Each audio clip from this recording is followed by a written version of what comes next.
Hi everyone, in this quick tutorial I'm going to show you how to add vignette effect in Photoshop. First open the Photoshop and open your image. Then go to the layer panel and click on the adjust icon and select gradient. And click on the basic and select black and white. Then OK. And change style linear to radial, and increase the scale if you need it. And click on the revert, then OK.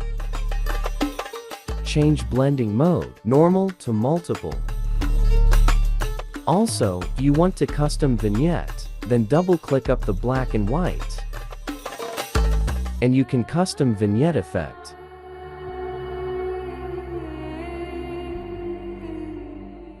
Now we add vignette effect in Photoshop.